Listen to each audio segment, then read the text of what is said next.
C'est l'heure où l'île d'Émeraude quitte sa robe verte pour un manteau aux teintes chaudes et orangées. Les eaux noires et profondes de ces lacs prennent alors des allures de miroir sous les derniers rayons de soleil de l'année. Ici, l'automne apporte avec lui ses vents glacés. Mais ils sont loin de refroidir pour autant ces deux amis irlandais. Ça a l'air froid. Ça va être un peu dur. Mais on devrait survivre. Prêt pour un plongeon matinal.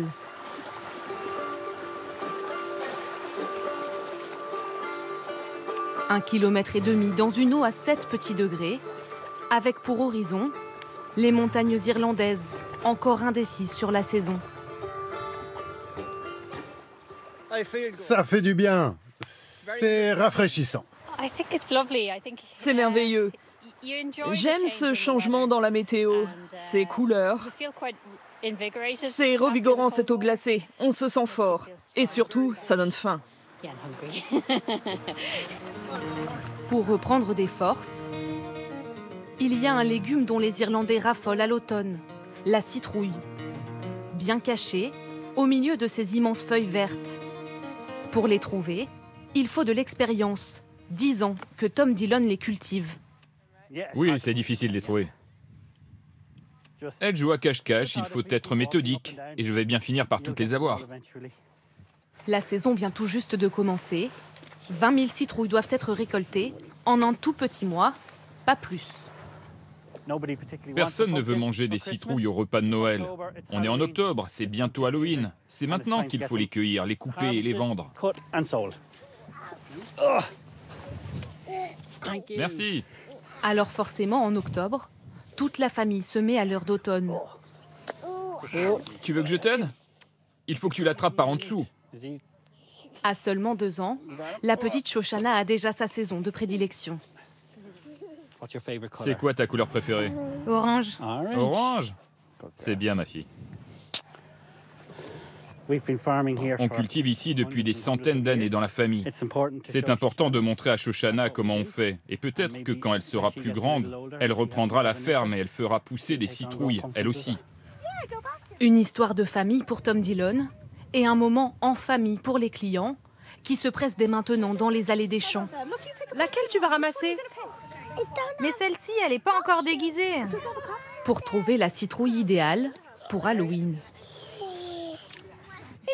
Le petit aussi est une citrouille. Regardez, on va d'abord peindre les citrouilles, puis on va mettre des gommettes dessus et ensuite on les creusera pour Halloween.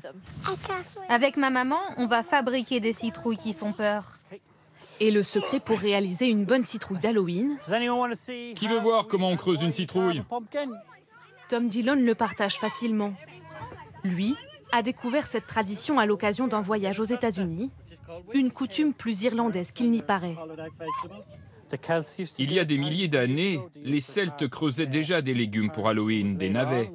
Et puis ensuite, quand les immigrants irlandais sont partis aux États-Unis, ils ont découvert qu'il y avait ce légume, la citrouille, qui avait une jolie couleur, qui était facile à découper, et déjà creux à l'intérieur. Alors ce petit bonhomme-là, je vais lui donner un air perplexe. C'est une citrouille perplexe à cause du mauvais temps irlandais.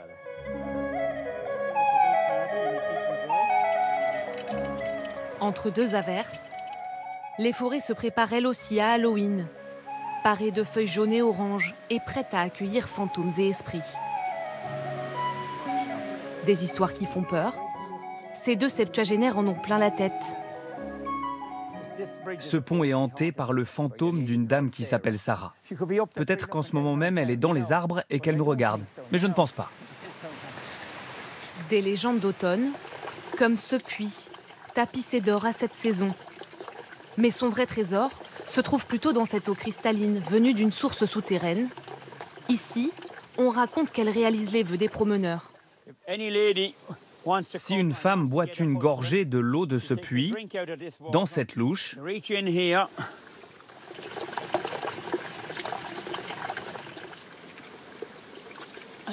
et si elle lance 6 pièces dedans, elle sera mariée dans l'année.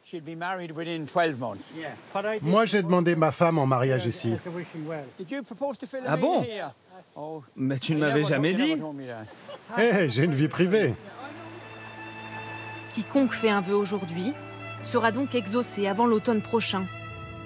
Juste le temps pour l'île verte de revêtir toute une palette de couleurs qui contrastent avec son surnom, mais qui la rendent encore plus majestueuse.